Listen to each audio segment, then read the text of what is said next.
Okay, I want you to picture this. You're on a late-night bike ride with a couple of your best friends. The moon's out, the road is totally empty, and you're just cruising through this thick, quiet forest. Everything's perfect. But what starts out as just a fun ride is about to turn into an absolute nightmare. A nightmare that maybe only one of you is going to walk away from. So the three of them, they decide to pull over and take a quick break. You know how it is. The narrator and his buddy, Suresh, are ready to go. They turn back to the bike, but their other friend, Ajay, he's just gone. They start calling his name, right? Thinking he's just messing with them, pulling a prank out in the woods. But the only thing that answers back is this creepy, dead silence. And then, just like that, the silence is completely shattered. It's Ajay's voice, and it is just filled with pure terror. This is not a joke, not anymore. Another scream rips through the air, and it's this desperate plea, someone's got him. They know in that instant their friend is in real life-or-death trouble. So what do? They just dive straight into the darkness, running towards the screams. And what they find, wow, it's absolutely terrifying. There are these splatters of fresh blood all over the leaves on the ground, and you can see these deep drag marks cutting right through the dirt. Then, way off in the distance, they catch a glimpse of it.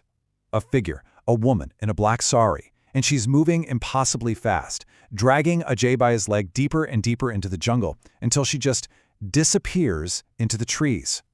So, they follow the trail, these drag marks in the dirt. And where does it lead them? Of course, it leads them to something straight out of a horror movie. A huge, old, two-story wooden mansion just falling apart in the middle of nowhere. And from inside this creepy old place, they hear Ajay scream one last time. And then, nothing.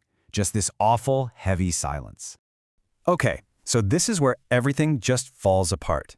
The sheer terror of it all just splits them right down the middle.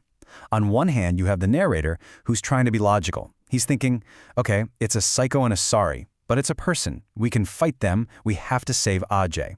But then there's Suresh. He is completely freaking out. He's convinced it's not human. He's saying it's a Dayan, a witch, and their only chance is to run for their lives. It's that age-old horror dilemma, right? Do you fight what's in front of you, or do you run from the evil you can't even begin to understand? Well, the narrator, he makes a choice. He just can't bring himself to leave his friend. He can't do it.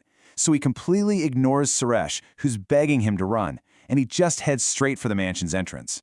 He has to know what happened to Ajay. He has to find him, no matter what's waiting for him in there.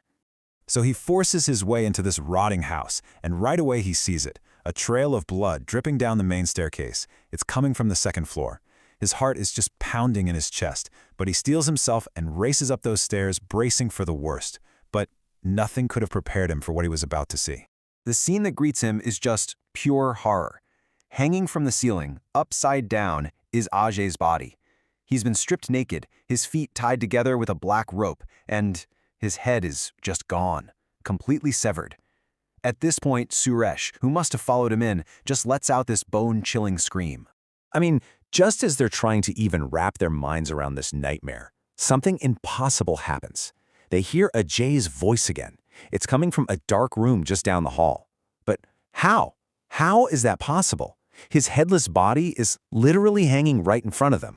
So they slowly, carefully creep towards that dark room. And in the corner, they see her, the woman in the black sari. Her back is to them. But then she turns, and they see that she has no head. And in her hands, she's holding Ajay's severed head. And it's the head, Ajay's head, that's speaking to them.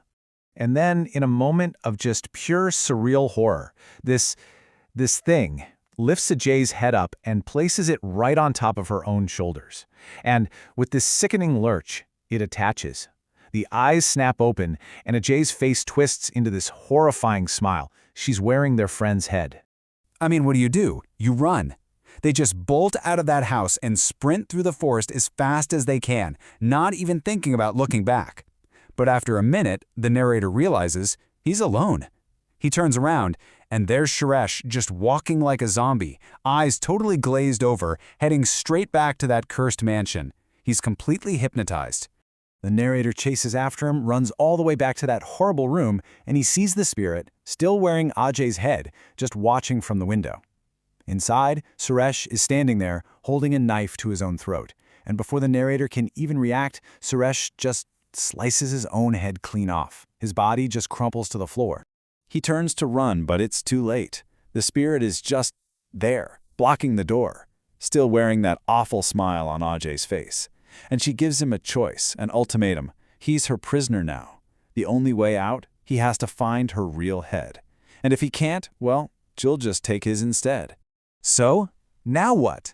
How is he supposed to find her head? He doesn't even know who she is. He's trapped, he's terrified, and he realizes his only chance to survive this is to figure out her story. He has to understand who she was, what horrible thing happened to her, and why she's trapped here filled with so much rage. And her story, it turns out, is an absolute tragedy. She and her husband were just on vacation at the mansion. He went out to a nearby pond to go fishing. While he was gone, 3 drunk campers showed up asking for water. They forced their way in, they assaulted her, and right then, her husband came back and tried to fight them off. But the campers, they stabbed and killed him. And then, in a drunken rage, one of them murdered her and cut off her head. And that's the key to this whole thing. She's what's known as an othery Ru, which basically means an incomplete soul. The idea is that if your death is really violent, or if your final rites aren't done correctly, your spirit can't move on. It's stuck. To free her soul and to save his own life, he has to find that missing piece, her head, so she can finally be made whole.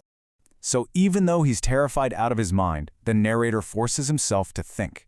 He starts piecing together clues from her story. Okay, step 1. The killers only had 1 fish. Step 2.